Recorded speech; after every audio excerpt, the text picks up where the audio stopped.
You love, I'm gonna check in on all of you in a minute, but here we go. I'm not doing anything. You're wiggling, giving people vertigo.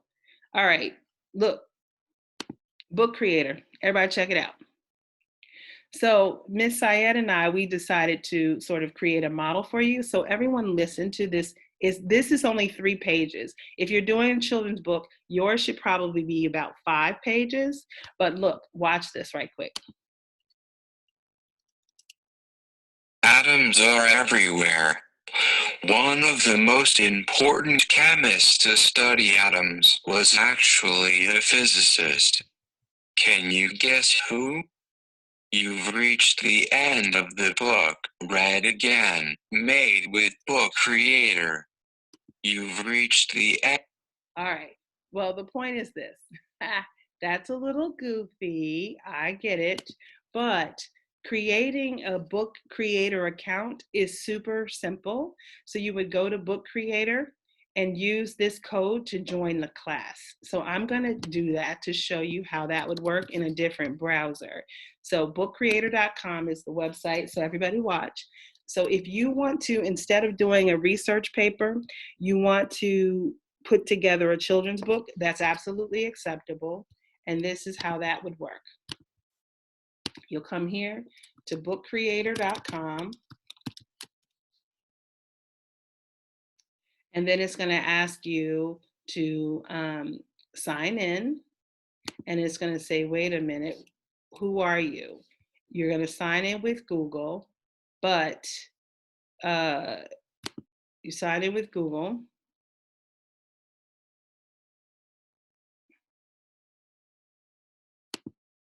Dr. BJ, we cannot see your screen. Oh, okay, I'm sorry. Yo, Miss Syed, you're in here too? What the? Yeah. What's up?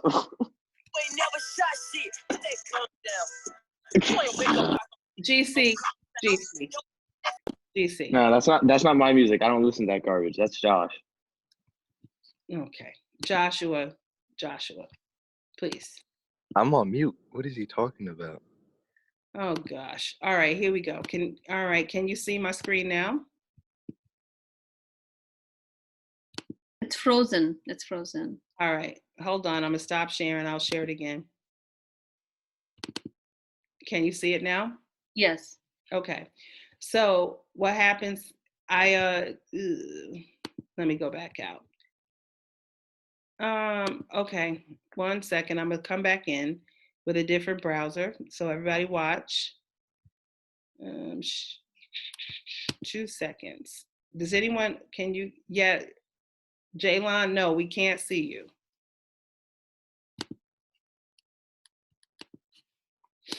All right, 2 seconds, give me 1 minute, share screen. All right, can everyone see my browser now? It's in Firefox? Yes, we can. Okay, so I'm gonna show you how to create bookcreator.com. Then you'll go to sign in. Oh man. All right, let me go back to Safari. Okay, so clearly it doesn't work in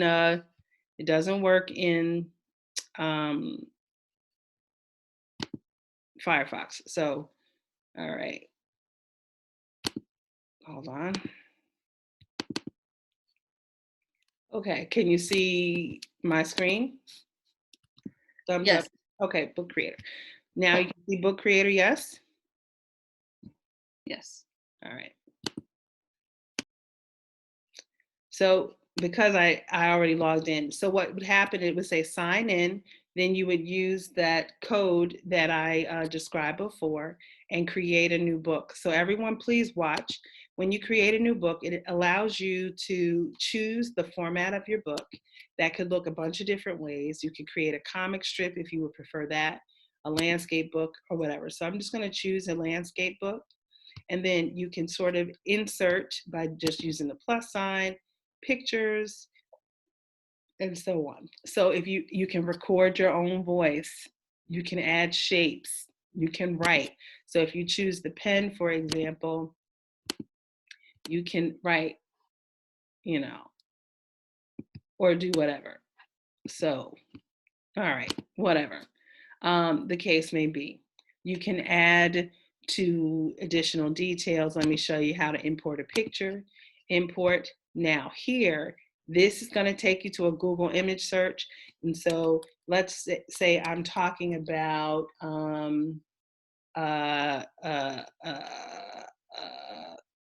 my brain is farting. Okay, Wangari Maathai.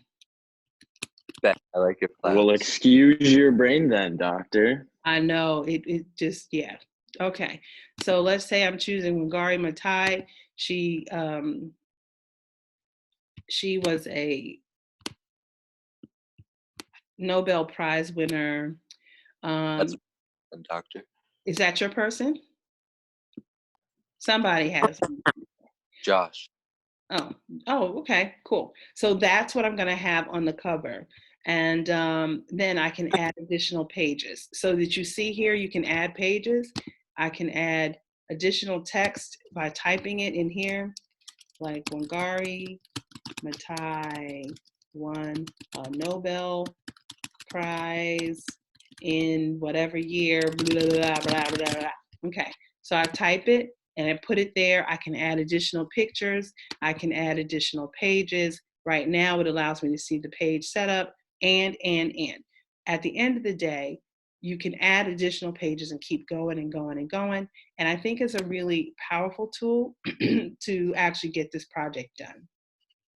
So when you move on, you can see how I'm adding more pages. So if in order to do the children's book, your minimum should be about 5 pages, because one page needs to include the timeline and one page needs to include a bibliography. The story doesn't have to be all deep. You can just write it so that it's child friendly. I'm going to close this now and go back to what we were originally doing. Okay, so any questions so far about that? Unmute yourself and ask. So the number of pages, You know minimum Bofa? is 5, Dr. Vijay? Pardon me? The minimum number of pages for the book is 5. Yeah, I think the minimum should be about 5, because they're going to have a cover, then they're going to have 2 or 3 pages of text and graphics, and then they need to have a timeline and a bibliography.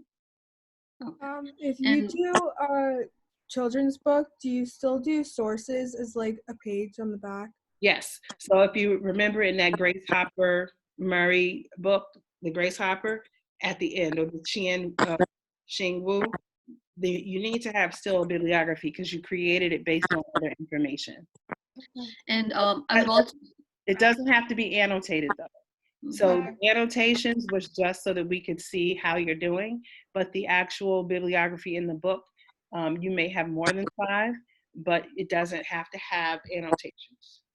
I just want to make clear that annotations, you mean like answering those questions that come with the citations, right? Yes, Tanish. Okay. Okay, let me just, Tanish. Tanish has corona. On Tanish.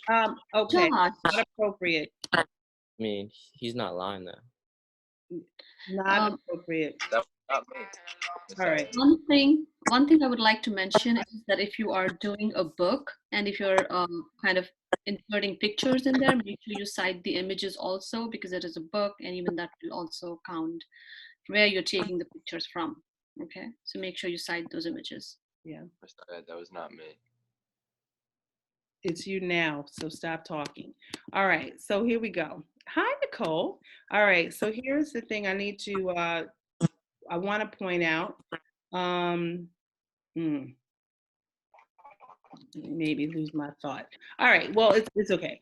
Let me go back to this document right here. Can everyone see? Can everyone see the screen Yes. now?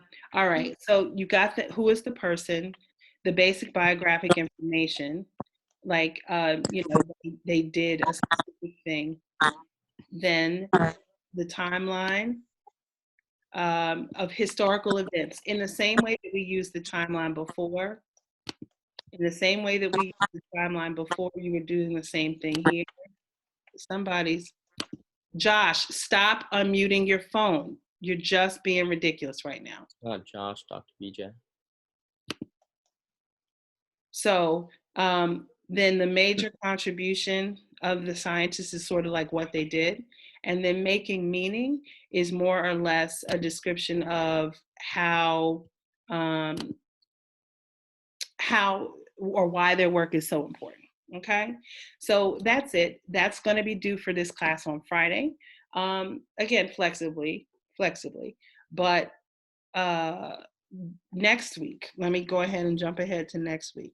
Next week is that second part where we're looking at the project that you're doing about yourself. So you'll go back into your Naviance account or the notes that you took and describe your own college and career interests. What I think, though, is what we have is a unique opportunity right now to reconnect to why we do science.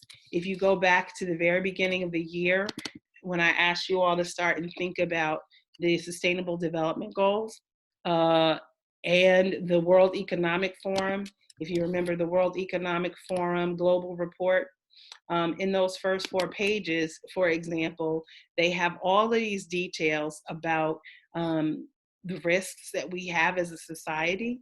Among them is infectious disease. And so it's like, yeah, that was real. And I am sure that if you did remember that, you'd be like, oh, snap. Understand me when I say it's an opportunity to start really thinking broadly about what makes sense for yourself as a career, because yeah, it's an opportunity and there's a lot for us to still learn. Let me rotate this image on the screen. Hold on one second. I don't see my rotate.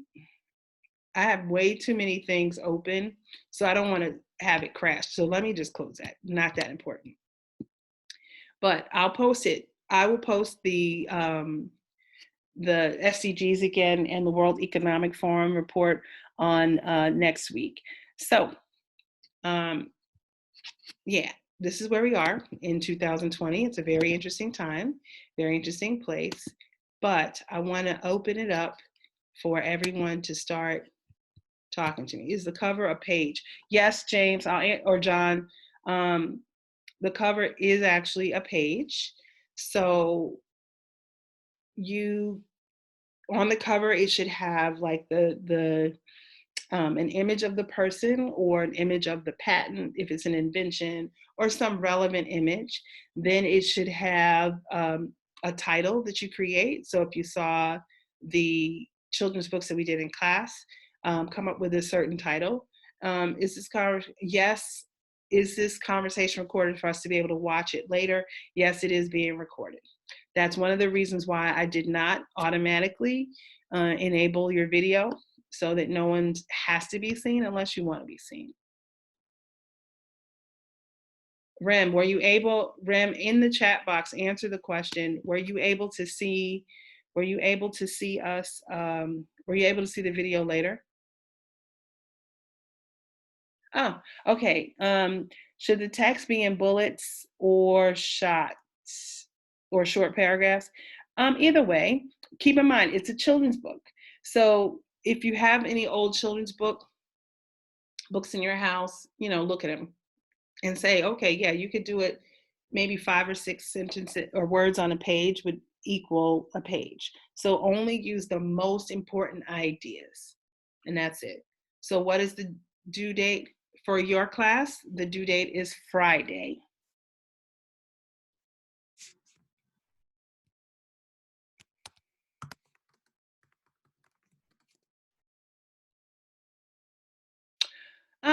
For the children's books, should you be doing the same focus questions? Yes and no. So you don't have to give a very detailed, lengthy exposition. But yeah, pretty much. Who is your person? Where were they from? Where did they study? What did they do? So if you think about those focus questions, who, what, where, when, why? Why is their work so important? When are we going back to school? I'm not sure, Mark. So right now, a lot of places are not going back to school until like June. We don't know. I don't know.